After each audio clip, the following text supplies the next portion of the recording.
The conference room smelled like grocery store sheet cake and burnt coffee. The overhead fluorescence hummed in that way that always made my temples ache. Someone had hung a banner that read, "Happy Retirement, David," with metallic letters that caught the light every time the AC kicked on. I stood near the window, paper plate in hand, watching 37 people I'd worked with for 23 years pretend they'd miss me. My wife stood near the refreshment table, laughing with a group from accounting. Her voice carried across the room, bright and performative in that way I'd learned to recognize over the years. She was wearing the blue dress I'd bought her for our anniversary, the one she said made her feel young. "Well, David," my supervisor Ron said, raising a plastic cup of punch, "any words for the team before you ride off into the sunset?" I opened my mouth. That's when I heard it. Finally. My wife's voice, not quite as quiet as she thought. Finally free from this boring life. The room didn't go silent. That's what surprised me most. The conversations kept flowing. Someone laughed at a joke near the copier. The fluorescence kept humming. Only 3 people had heard it. Me, Ron, and Linda from HR, who stood frozen mid-sip of her coffee. My wife looked at me. Not guilty, not apologetic, just checking to see if I'd heard. I didn't shout. I didn't drop my plate. My hand didn't even shake. I just stood there, the taste of cheap frosting still on my tongue, and felt something inside me go very, very quiet. They had no idea what they'd set in motion. My name is David Mitchell. I'm 52 years old, though that afternoon I felt every single one of those years settle into my bones like sediment. For 23 years, I'd been the director of operations at a mid-sized manufacturing firm. Not glamorous work. I made sure parts arrived on time, that purchase orders got processed, that the machinery maintenance logs stayed current. I was the person who made sure things ran smoothly enough that nobody had to think about them. Sarah and I had been married for 19 years. Married young, both of us. She was 23, I was 25. Back then, she'd loved how steady I was. Reliable, she used to say, like it was a compliment. The erosion happened slowly. So slowly I didn't notice the pattern until it had already carved canyons through what we'd built. There was the kitchen table conversation about her sister's wedding, where I suggested we couldn't afford the hotel she wanted.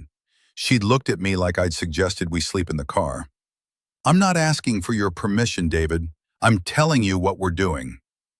My paycheck had covered it. It always did. There was the dinner party where I mentioned I'd been reading about investing in index funds for retirement. Her friend Marcus had laughed. That particular laugh that's designed to make you feel small. "David, buddy, that's what people did in the 90s. Let me introduce you to my financial advisor." Sarah had nodded along, her hand on Marcus's arm. "David's always been a bit behind the curve with this stuff." There was the night I came home from work to find she'd bought a new car. Not discussed it, not mentioned she was thinking about it, just bought it. "You were going to say no," she'd said, keys dangling from her finger. "And I'm tired of asking." I let it go. I let a lot go. I suppose that was my flaw, wasn't it? I confused silence with peace. I thought accommodation was the same as love. The retirement party continued around me for another 45 minutes. I smiled. I shook hands. I accepted the crystal clock they'd bought me, the kind that weighs nothing and means less. Sarah stayed at the refreshment table, her back to me, phone in hand. Linda from HR touched my elbow as I was leaving. "David, could we talk? Monday morning, maybe?" I nodded. I knew that look. I'd been in operations long enough to recognize when someone was preparing documentation. I drove home in silence. Sarah took her car, the new one I hadn't chosen. When I pulled into the driveway, I sat for a moment, keys still in the ignition, watching the light change in the living room window. She was already inside, already comfortable, already home in a space that suddenly felt like it had stopped being mine a long time ago. That night, I didn't sleep. I sat at the kitchen table with my laptop, a notepad, and the reading glasses I'd needed for the past 3 years, but had been too proud to wear in public. I opened our bank statements, all of them. Joint checking, joint savings, The credit cards I didn't use but were somehow always close to their limits. The numbers told a story, a clear, unambiguous story that I'd been too tired or too trusting or too deliberately blind to read. $17,000 in the past 6 months. Restaurants I'd never been to. Hotels in cities I'd never visited. A jewelry store charge for $800 on Valentine's Day. I'd gotten a card with a grocery store bouquet. I didn't feel angry. I felt focused. I took screenshots. I organized them into folders by month. I cross-referenced credit card statements with her calendar, which she kept synced to the cloud. Another thing she'd never thought I'd check. Another thing she'd underestimated. Her location history told its own story. Tuesday afternoons at an address I didn't recognize. Thursday evenings at a hotel near the airport. Fridays when she said she was having dinner with her book club, the same book club that had disbanded 8 months ago.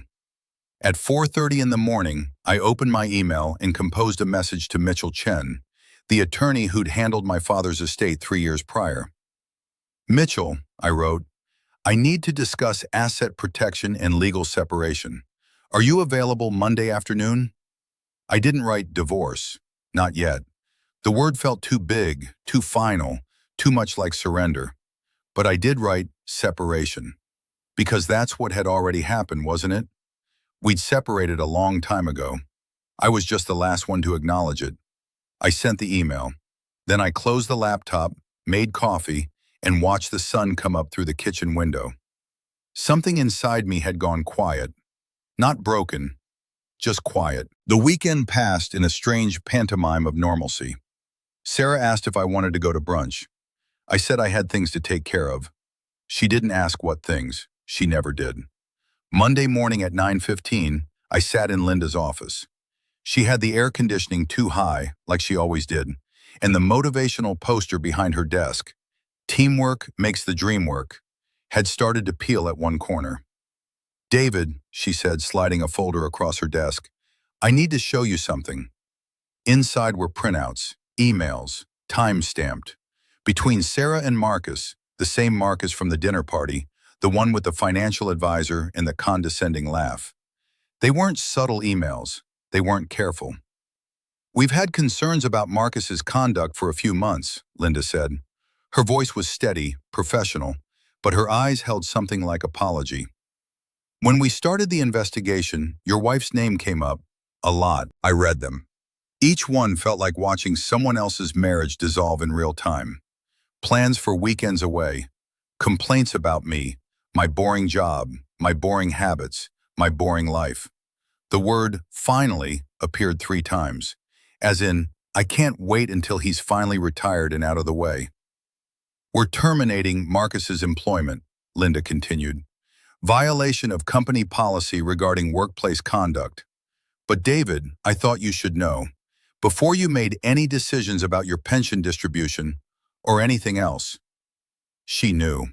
She'd known what Sarah had said at the party. She'd known what it meant. "Thank you," I said. I took the folder. That afternoon, I met Mitchell Chen in his office downtown.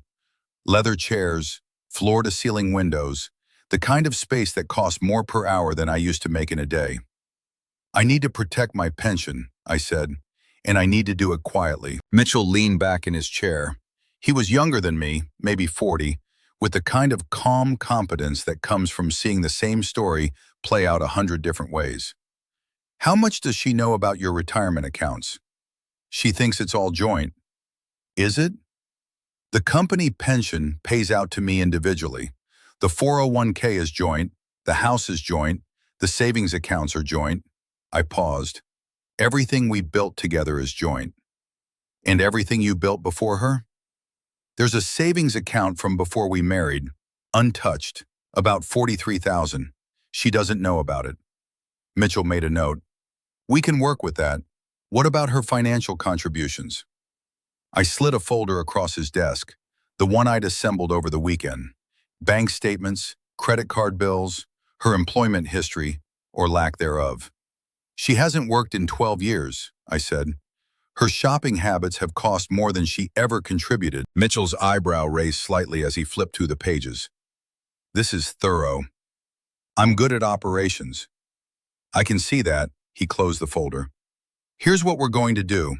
We're going to file for legal separation first, freeze joint assets, document everything. Then, when we're ready, we move to divorce. And David? Yes? Don't tell her. Don't warn her. Don't give her time to hide assets or create a narrative. We move when we're ready, not before. I nodded. Silence wasn't surrender, it was strategy. The next 3 weeks unfolded with a precision that surprised even me. Mitchell's team worked quietly. Papers were filed. Notices were sent to banks. Joint accounts were flagged for review. Sarah didn't notice. She was too busy living her life, the one that didn't include me. Her text to Marcus continued. I didn't read them anymore. I didn't need to. But my phone was set to back them up to a cloud server Mitchell's office could access, just in case. On a Wednesday afternoon, I received an automated alert from our primary bank. Transaction blocked. Insufficient authorization for withdrawal. Sarah had tried to move $15,000. My phone buzzed. Her name on the screen. David, something's wrong with the bank. They won't let me access our account. I checked the time. 4:02 p.m. I'll call them tomorrow, I said. I'm sure it's just a system error. It wasn't a system error. It was Mitchell's team, protecting assets before she could drain them. She called twice more that evening. I didn't answer. Let her wonder. Let her start to feel what uncertainty tastes like. Thursday morning, Marcus was escorted out of the building. Linda had told me it would happen, but I didn't go to watch. I had no interest in theater. But I did receive a call from Ron, my old supervisor. David, I don't know what's going on, but I wanted to give you a heads up. Marcus mentioned your name. Something about being vindictive? The whole thing was ugly. I appreciate you letting me know. For what it's worth, David, we all saw what happened at your party. A lot of us thought it was out of line. Thanks, Ron. I hung up. Interesting. So people had noticed. They'd just been too polite to say anything while I was still pretending everything was fine. Friday evening, Sarah came home with takeout from an expensive Thai place I'd never heard of. She was trying.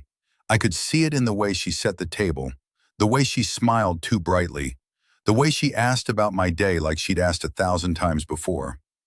How was your week? She said, spooning rice onto my plate. Productive. Good, that's good. She paused. The bank thing got sorted out, right? Still working on it.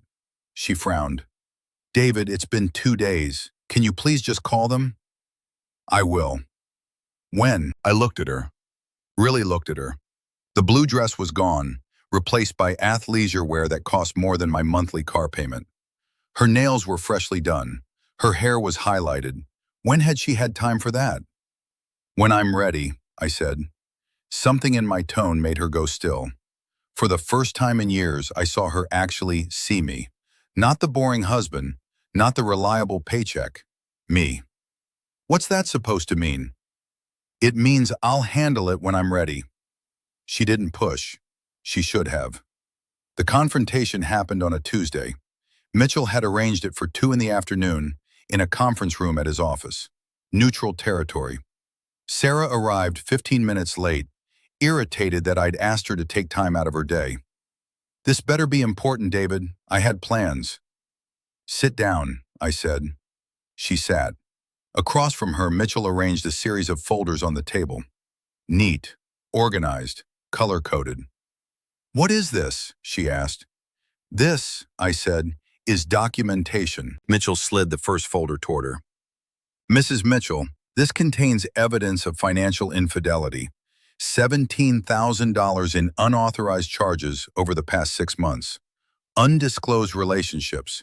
Breach of marital trust. She opened the folder. I watched her face cycle through confusion, recognition, and then anger. You were spying on me? I was reviewing joint account statements, the accounts we share, the money we both earned. I paused. Except you didn't earn it, did you? How dare you?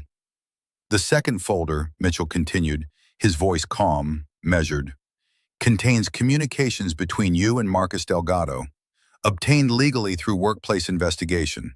They establish a pattern of deception and intent. She didn't open that one. She knew what was in it. The third folder contains your husband's petition for legal separation and, pending your cooperation, an expedited divorce filing. Her eyes snapped to mine. You can't be serious. I'm very serious. David, we can work this out. It's just, Marcus was a mistake. I made a mistake. But we've been together 19 years. You can't just throw that away. I leaned forward. My hands were steady. My voice was calm. You threw it away, I said, at my retirement party, when you called our life boring, when you told a room full of people you were finally free. You didn't think I heard you, but I did. Her face went pale. And here's what you didn't understand, Sarah. I wasn't boring. I was stable. I wasn't holding you back. I was holding things together.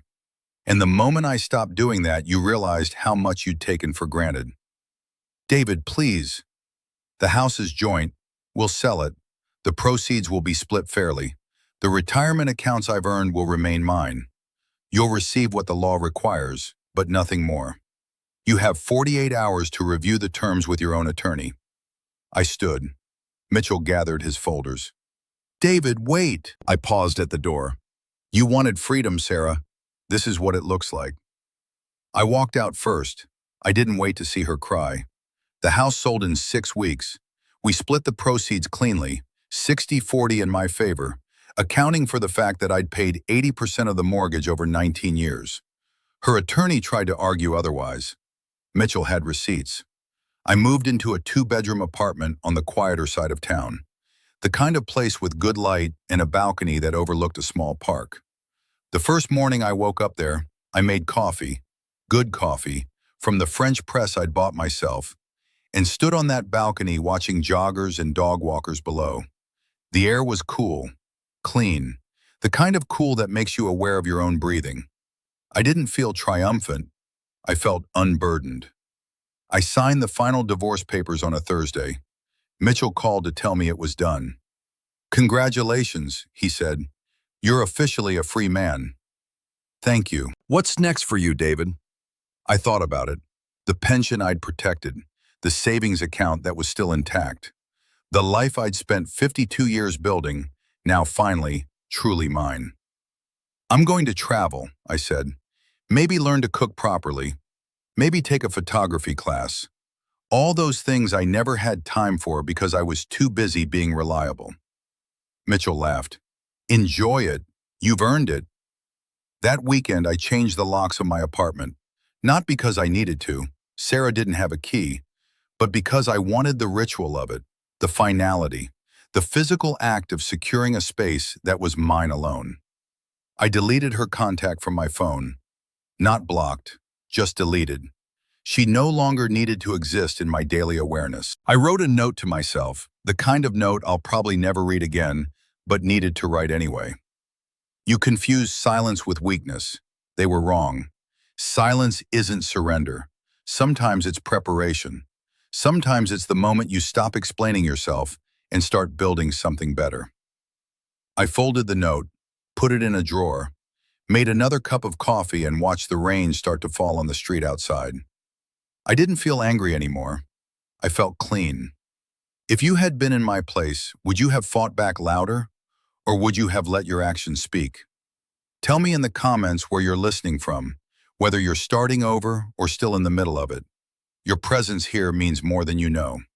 If stories like this matter to you, if they remind you that silence can be strength, and that starting over isn't the same as giving up, subscribe. Let's keep walking this road together.